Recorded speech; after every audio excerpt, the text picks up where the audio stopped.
بسم الله الرحمن الرحيم أتى أمر الله فلا تستعجلوه سبحانه وتعالى عما يشركون ينزل الملائكة بالروح من أمره على من يشاء من عباده أن أنذروا أنه لا إله إلا أنا فاتقون خلق السماوات والأرض بالحق تعالى عما يشركون خلق الإنسان من نطفة فإذا هو خصيم مبين والأنعام خلقها لكم فيها دفء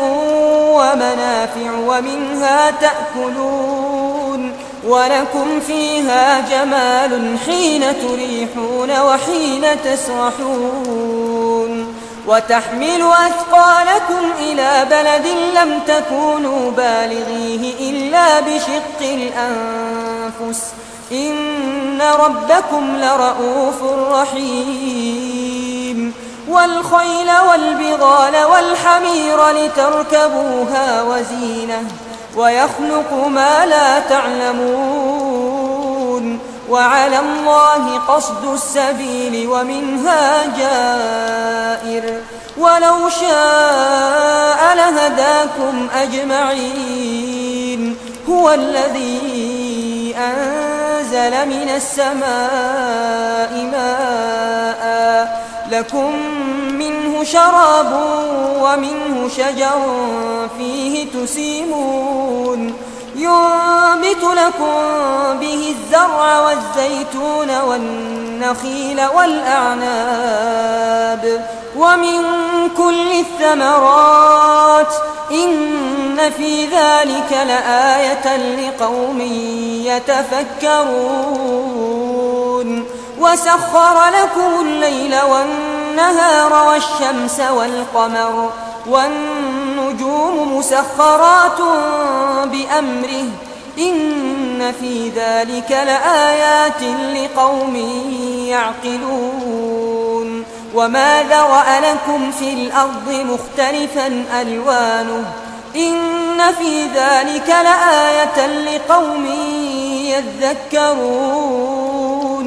وهو الذي سخر البحر لتأكلوا منه لحما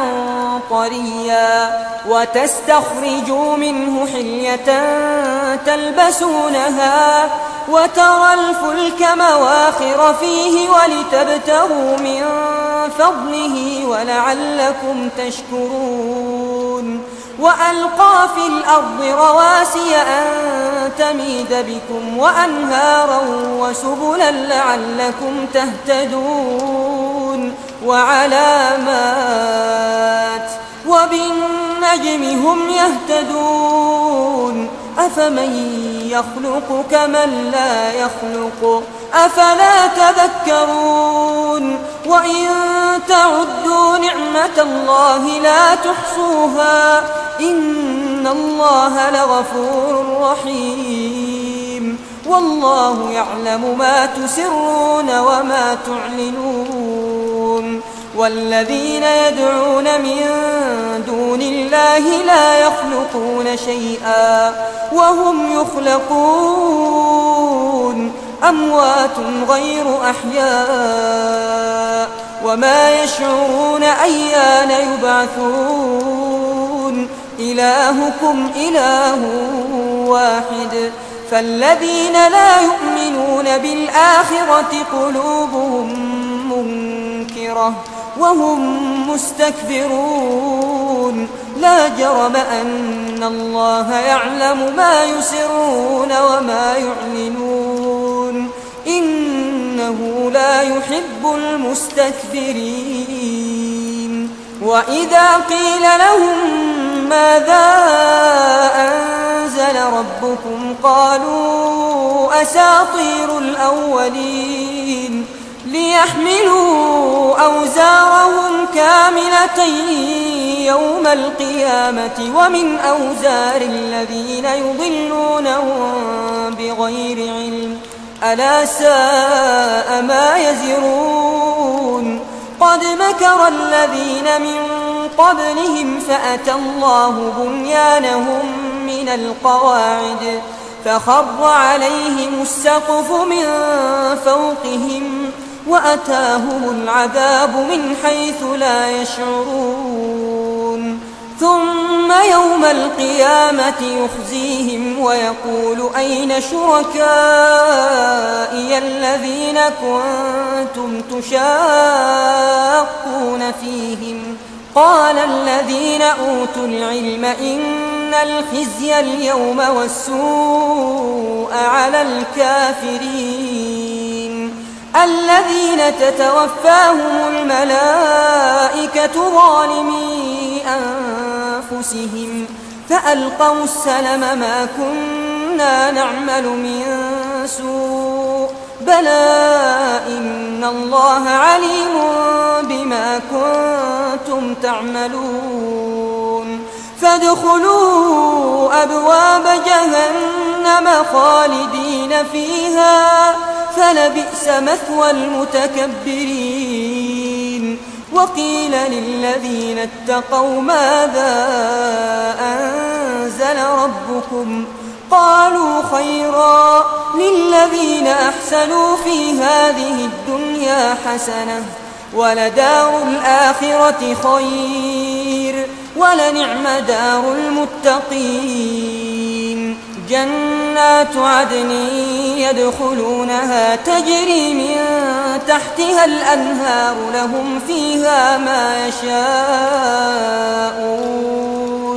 كذلك يجزي الله المتقين الذين تتوفاهم الملائكة طيبين يقولون سلام عليكم ادخلوا الجنة بما كنتم تعملون هل ينظرون إلا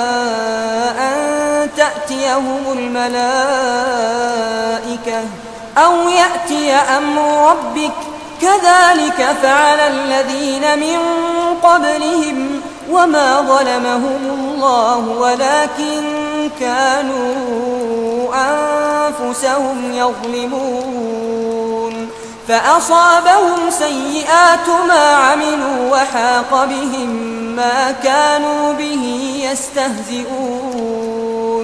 وقال الذين أشركوا لو شاء الله ما عبدنا من دونه من شيء نحن ولا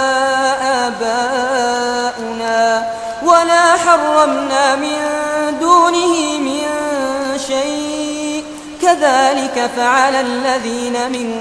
قبلهم فهل على الرسل إلا البلاغ المبين ولقد بعثنا في كل أمة رسولا أن اعبدوا الله واجتنبوا الطاغوت فمنهم من هدى الله ومنهم من حقت عليه الضلالة فسيروا في الأرض فانظروا كيف كان عاقبة المكذبين إن تحرص على هداهم فإن الله لا يهدي من يضل وما لهم من ناصرين وأقسموا بالله جهد أيمانهم لا يبعث الله من يموت بلى وعدا عليه حقا ولكن أكثر الناس لا يعلمون ليبين لهم الذي يختلفون فيه وليعلم الذين كفروا أنهم كانوا كاذبين إنما قولنا لشيء إذا أردناه أن نقول له كن فيكون والذين هاجروا في الله من بعد ما ظلموا لنبوئنهم في الدنيا حسنة ولأجر الآخرة أكبر لو كانوا يعلمون الذين صبروا وعلى ربهم يتوكلون وما أرسلنا من قبلك إلا رجالا نوحي إليهم فاسألوا أهل الذكر إن كنتم لا تعلمون بالبينات والزبر وأنزلنا إليك الذكر لتبين للناس ما نزل إليهم ولعلهم يتفكرون أفأمن الذين مكروا السيئات أن يخسف الله بهم الأرض أو يأتيهم العذاب من حيث لا يشعرون أو يأخذهم في تقلبهم فما هم بمعجزين أو يأخذهم على تخوف فإن ربكم لرؤوف رحيم أولم يروا إلى ما خلق الله من شيء يتفيأ ظلاله عن اليمين والشمائل سجدا لله وهم داخرون ولله يسجد ما في السماوات وما في الأرض من دابة والملائكة وهم لا يستكبرون يخافون ربهم من فوقهم ويفعلون ما يؤمرون وقال الله لا تتخذوا إلهين اثنين إنما هو إله واحد فإياي فارهبون وله ما في السماوات والأرض وله الدين واصبا أفغير الله تتقون وما بكم من نعمة فمن الله ثم إذا مسكم الضر فإليه تجأرون ثم إذا كشف الضر عنكم إذا فريق منكم بربهم يشركون ليكفروا بما آتيناهم فتمتعوا فسوف تعلمون ويجعلون لما لا يعلمون نصيبا مما رزقناهم تالله لتسألن عما كنتم تفترون ويجعلون لله البنات سبحانه ولهم ما يشتهون وإذا بشر أحدهم بالأنثى ظل وجهه مسودا وهو كظيم يتوارى من القوم من سوء ما بشر به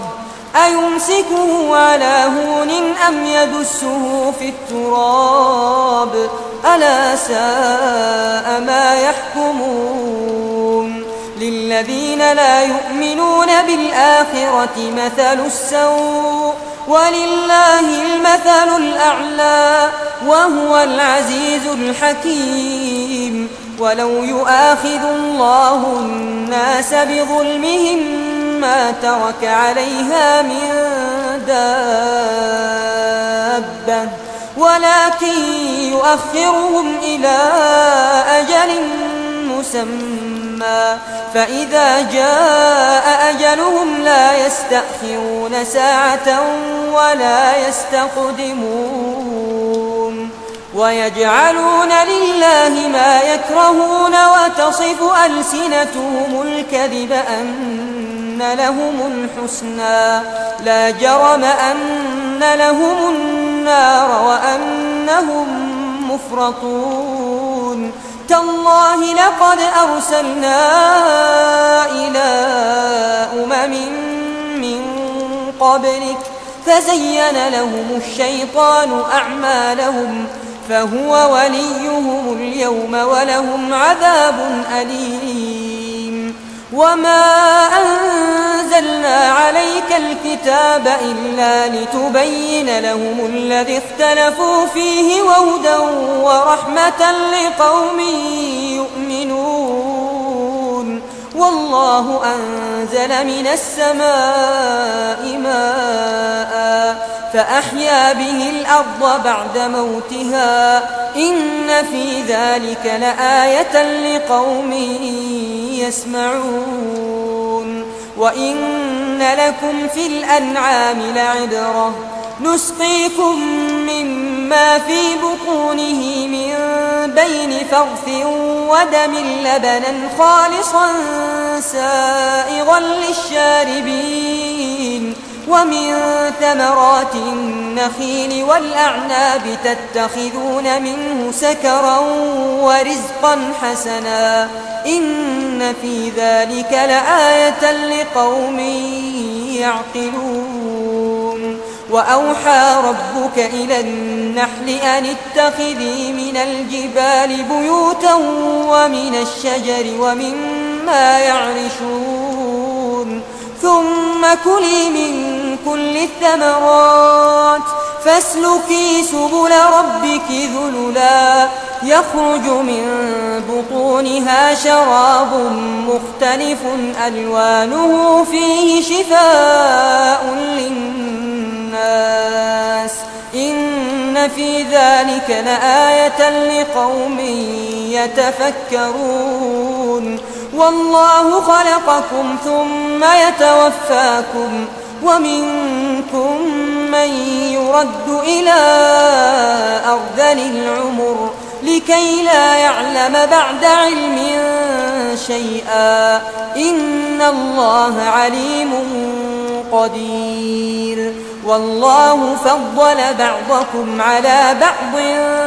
في الرزق فما الذين فضلوا براد رزقهم على ما ملكت أيمانهم فهم فيه سواء أفبنعمة الله يجحدون والله جعل لكم من أنفسكم أزواجا وجعل لكم من أزواجكم بنين وحفدة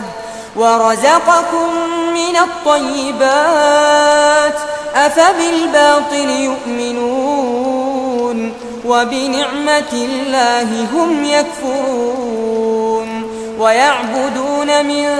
دون الله ما لا يملك لهم رزقا من السماوات والأرض شيئا ولا يستطيعون فلا تضربوا لله الأمثال إن الله يعلم وأنتم لا تعلمون ضرب الله مثلا عبدا مملوكا لا يقدر على شيء ومن رزقناه منا رزقا حسنا فهو ينفق منه سرا وجهرا هل يستوون الحمد لله بل أكثرهم لا يعلمون وضرب الله مثلا رجلين أحدهما أبكم لا يقدر على شيء وهو كل على مولاه أينما يوجهه لا يأتي بخير هل يستوي هو ومن يأمر بالعدل وهو على صراط مستقيم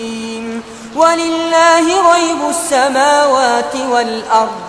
وما أمر الساعة إلا كلمح البصر أو هو أقرب إن الله على كل شيء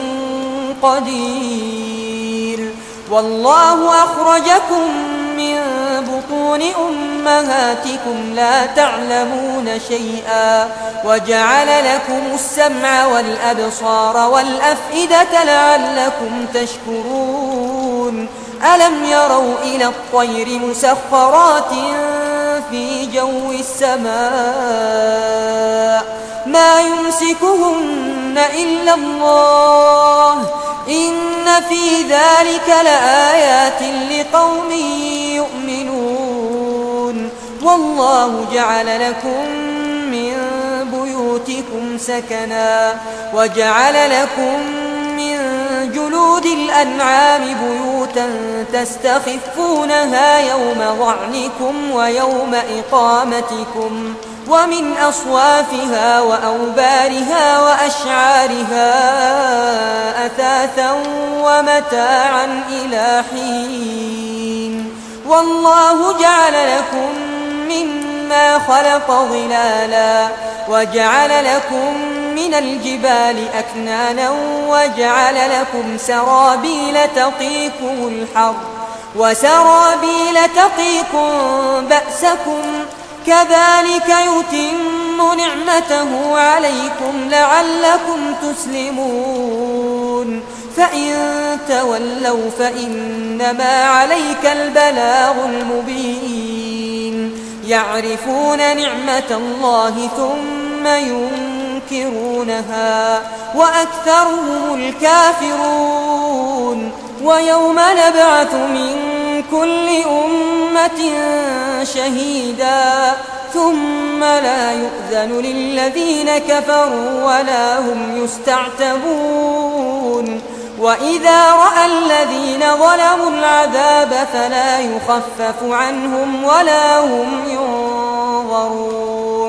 وإذا رأى الذين أشركوا شركاءهم قالوا ربنا هؤلاء شركاؤنا الذين كنا ندعو من دونك فألقوا إليهم القول إنكم لكاذبون وألقوا إلى الله يومئذ السلم وضل عنهم ما كانوا يفترون الذين كفروا وصدوا عن سبيل الله زدناهم عذابا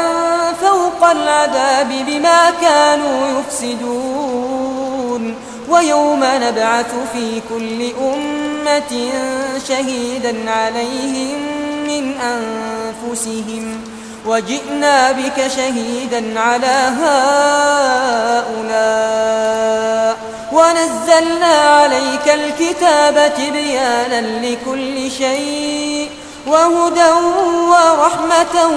وبشرى للمسلمين إن الله يأمر بالعدل والإحسان وإيتاء ذي القربى وينهى عن الفحشاء والمنكر والبغي يعظكم لعلكم تذكرون وأوفوا بعهد الله إذا عاهدتم ولا تنقضوا الأيمان بعد توكيدها وقد جعلتم الله عليكم كفيلا إن الله يعلم ما تفعلون ولا تكونوا كالتي نقضت غزلها من بعد قوة أنكاثا تتخذون أيمانكم دخلا بينكم أن تكون أمة هي أربى من أمة إنما يبلوكم الله به وليبينن لكم يوم القيامة ما كنتم فيه تختلفون ولو شاء الله لجعلكم أمة واحدة ولكن يضل من يشاء ويهدي من يشاء ولتسألن عما كنتم تعملون ولا تتخذوا أيمانكم دخلا بينكم فتزل قدم بعد ثبوتها وتذوقوا السوء بما صددتم عن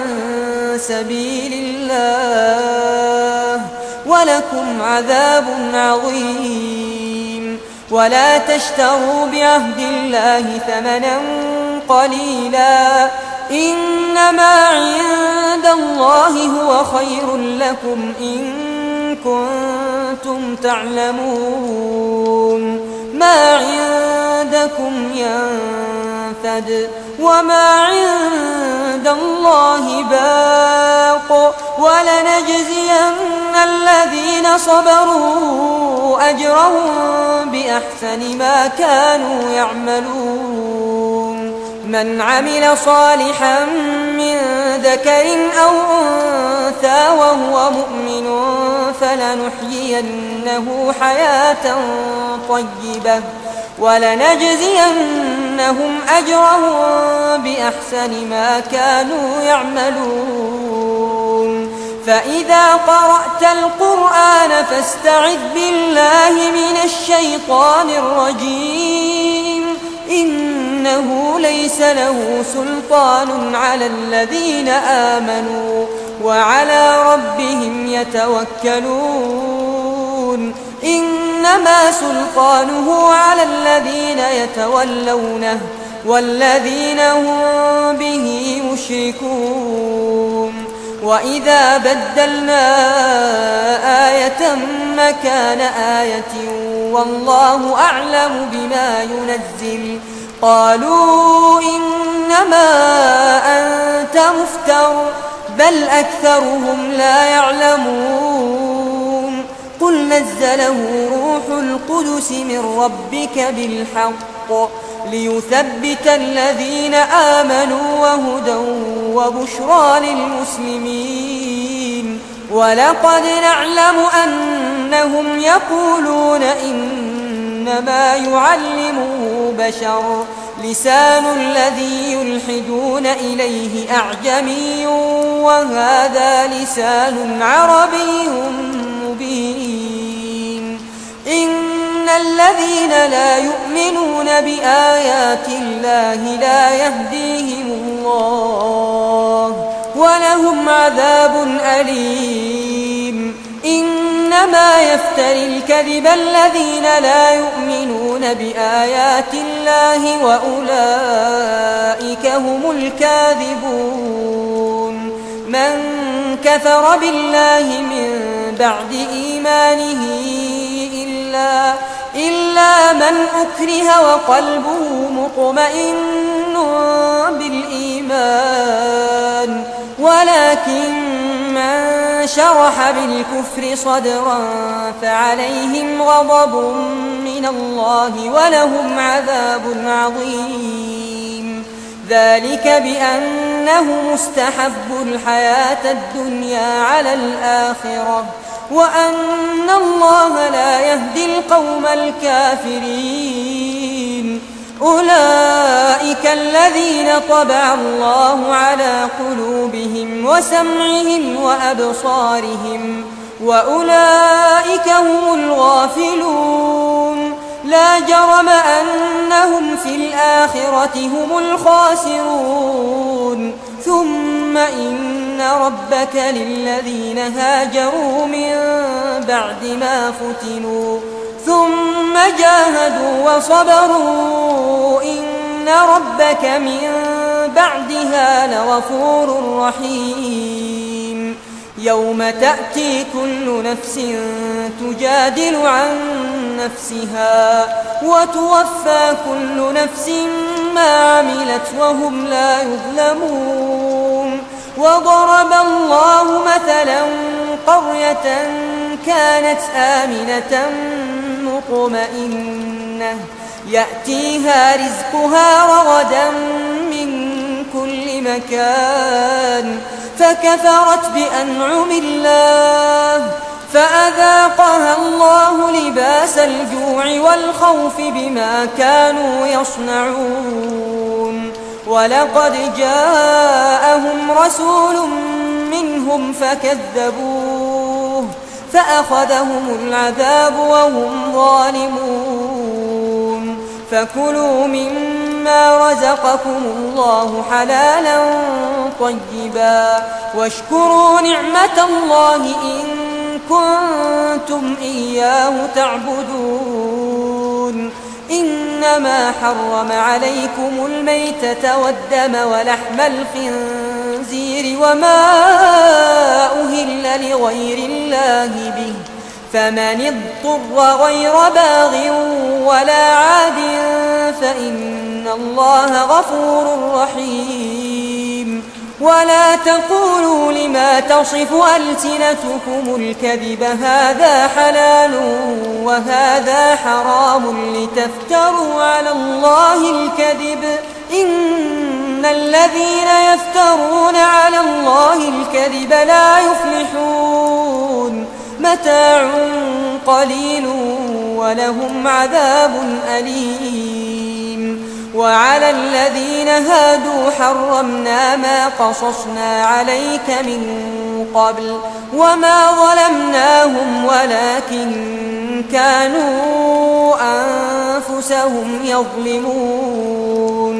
ثم إن ربك للذين عملوا السوء بجهالة ثم تابوا من بعد ذلك وأصلحوا إن ربك من